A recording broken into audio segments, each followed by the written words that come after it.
అండ్లా నేను వచ్చిన ఇబ్రాహీంపట్నం చేసింది. నిజంగానే ఇబ్రాహీంపట్నం తీరు ఒక నియోజకవర్గం అంతటి ఉంటే ప్రతి దాంట్లో గెలుస్తా. అయితే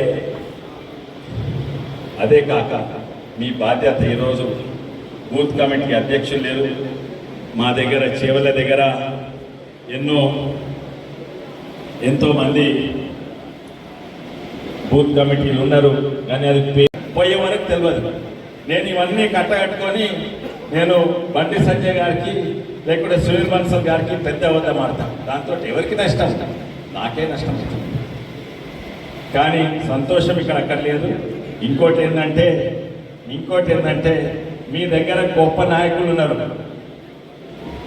ఇక్కడ ఇంతమంది కూర్చున్నారు, వాళ్ళతో పనిచేసే అవకాశం ఉంది. అక్కడ ఒక టైగర్, ఇంకా వీళ్ళందరూ పెద్ద పెద్ద నాయకులు కూర్చున్నారు. వీళ్ళందరినీ మా దగ్గర పంపించమని నేను విజ్ఞప్తి చేసిన. ఎందుకంటే మీరు పనిచేసుకోండి, మీ నాయకులు మా చేవలకు పంపిస్తే మా చేవల పార్లమెంట్లో కూడా నేను ఏడేటికి కలుస్తాను. కలిసి పనిచేస్తాం, గట్టిగా పనిచేస్తాం. మంత్రి గారు ఎన్నో వివిధ ఇష్యూస్ మీద మాట్లాడింది, వారిని ఇందాము. నేను ఎన్నో పాయింట్స్ నోట్ చేసుకున్నాం. మాకు లాస్ట్ ఒకటే పాయింట్ అంటే మన లోపం ఒక్కదాంట్లో ఒకటేమో స్పీడ్ పెంచుకోవాలి. కానీ మన లోపం ఏంటంటే మనం ప్రచారం చేయగలుగుతలేము. ప్రచారంలో మనం మంచిగా లేము. కేసీఆర్ ప్రచారంలో నంబర్ 1, దుష్ప్రచారంలో ఇంకా నంబర్ 1. మనకు ప్రచారం రాదు, దుష్ప్రచారం రాదు. దుష్ప్రచారం పక్కకు పెట్టుకోను, కానీ ప్రచారం అయితే మంచి చేస్తాం. రూపాయి బియ్యము 5 కేజీల ఉచిత బియ్యం నుంచి, మద్దతు ధర నుంచి, ఫర్టిలైజర్ నుంచి, దవాఖాన్ల నుంచి, స్కూళ్ళ నుంచి ప్రతి ఒక్కటి ఎవరేస్తుండ్రు, ఈ హైవేల నుంచి, రైలు నుంచి ఎవరేస్తుండ్రు, అది మంచిగా ఇందాము, నేర్చుకుందాము. అది ఇంటింటికి పోయి ఉత్త పాంఫ్లెట్ ఇచ్చే కాక నోటుకోసం చెప్తాము. అయితే ఇదే మన పని ఎలక్షన్స్ అయ్యేవారు. पार्टी के बहुत ही वरिष्ठ और पुराना कार्यकर्ता भाई और बहनों, जिला अध्यक्ष और भी लोग बात करना था, उधर शांति से रहो जी, नो भाई, बात करना था। लेकिन कल मुझे अचानक कल सुबह एक दिल्ली में ऑल पार्टी मीटिंग हमने बुलाया है मणिपुर के इशू के बारे में। तो दिल्ली से मुझे सूचना है कि आज रात को दिल्ली पहुंचना है। तो इसलिए सुबह से हम बहुत जल्दबाजी में कार्यक्रम करते हुए पहुंचे, तो भी इतना देर हो गया पहुंचने में। इसलिए मुझे लगता है जरूरत है तो मैं निकल जाता हूं, बाद में आप लोग बात कर सकते हैं। कोई भी एक पार्टी को अगर बहुमत मिला तो, कांग्रेस 35 इयर्स के बाद बहुमत मिला तो वो नरेंद्र मोदी जी के नेतृत्व में 2014 में भारतीय जनता पार्टी को मिला। और एक ऐतिहासिक सत्य, कोई भी नॉन कांग्रेस पार्टी देश में स्वतंत्र प्राप्ति के बाद कोई भी नॉन कांग्रेस पार्टी बहुमत से सरकार नहीं रचाया था। वो नरेंद्र मोदी जी के नेतृत्व में हमने सरकार रचाया है। और इस 9 वर्ष में जो कुछ भी बदलाव हुआ है वो आपको स्वयं अगर ठीक तरह से पॉजिटिव पर्सपेक्टिव से देखें तो सिर्फ हमको नहीं, बीजेपी का जो कार्यकर्ता है, बीजेपी का जो हितैषी है, सिर्फ उन लोगों को नहीं, अपोजिशन वाले को भी मानना पड़ेगा कि देश में बहुत बड़ा बदलाव आया है, ये मानना पड़ेगा। आप इकोनॉमी से लेके सुरक्षा तक और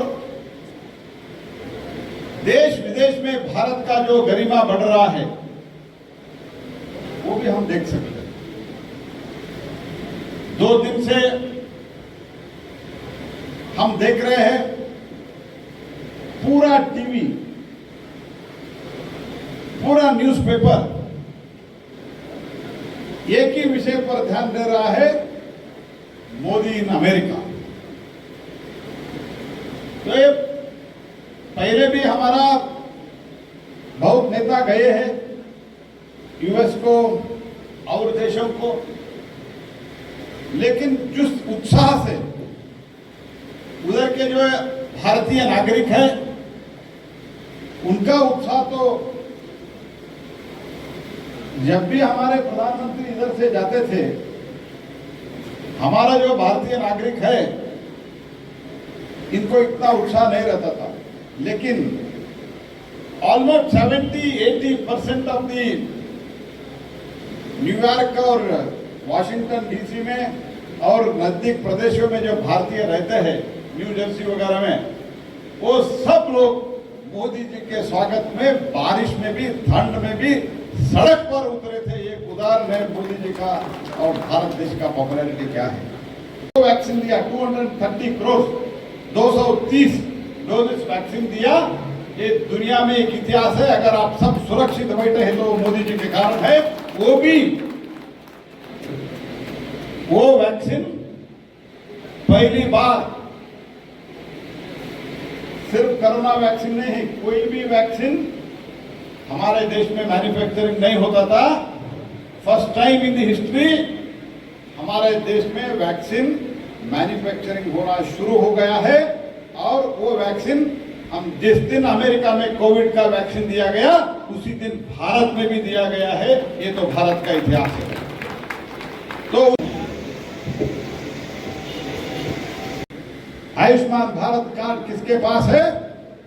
5 लाख तक जो बिल है वो सरकार उसका पेमेंट करने का व्यवस्था करके दिखाया है। सम्माननीय नरेंद्र मोदी जी ने 50 करोड़ लोग उसमें एनरोल हुआ।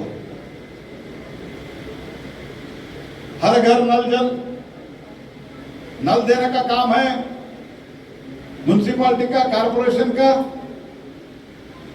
ग्राम पंचायत का। लेकिन नरेंद्र मोदी जी ने डिसाइड किया, ये तो हमारा बहन है। कभी कभी हमारा युवा दूर दूर से पानी लेके आता है, तो उसके फिजिकली लेके आता है। ये स्थिति बदलना चाहिए। हमारा कैबिनेट में जब चर्चा चल, तो कुछ ऑफिस सारे देश में लेना है तो केवल फर्स्ट फेज में 3,66,000 करोड़ का खर्चा होगा। ये बहुत बड़ा रकम होगा। लेकिन प्रधानमंत्री जी ने कुछ नहीं सुना। प्रधानमंत्री जी ने बोला कितना भी खर्चा होता है तो भी मुझे प्रॉब्लम नहीं है, हमको सभी घरों को, देश के सभी घरों को नल से जल देना है। ये निर्णय करके जब ये शुरू हुआ 2018-19 में टोटल 3 करोड़ टैप कनेक्शन था। आज 12 करोड़ टैप कनेक्शन इस देश में है। 12 करोड़ फैमिली को हमने टैप कनेक्शन दिया है। टॉयलेट्स, प्रधानमंत्री आवास योजना तेलंगाना में जारी नहीं कर रहे हैं। हमने देश में 3 करोड़ घर बना के दिया है। ये तो स्वतंत्र भारत में एक इतिहास है। Infrastructure development, road, rail, road में हमने सिर्फ तेलंगाना को हमने रोड में 1,09,000 करोड़ दिया है। 1,09,000 करोड़ सिर्फ रोड को। रेलवे इंफ्रास्ट्रक्चर के लिए 32,000 करोड़ दिया है। किसान सम्मान निधि योजना में 40 लाख फार्मर्स बेनिफिशियरी है सिर्फ तेलंगाना में।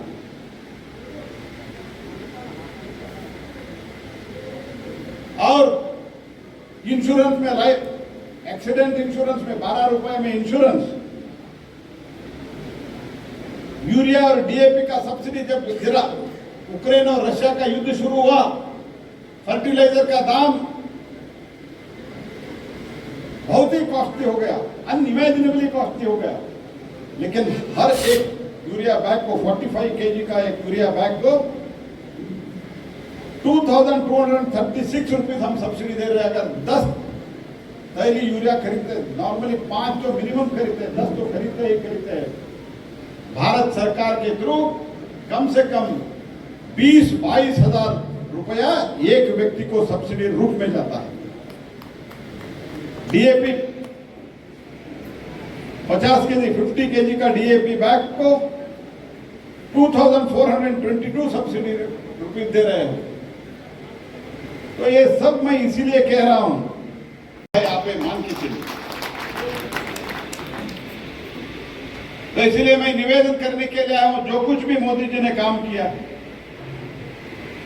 वो लोगों के बीच में लेके हमको जाना है।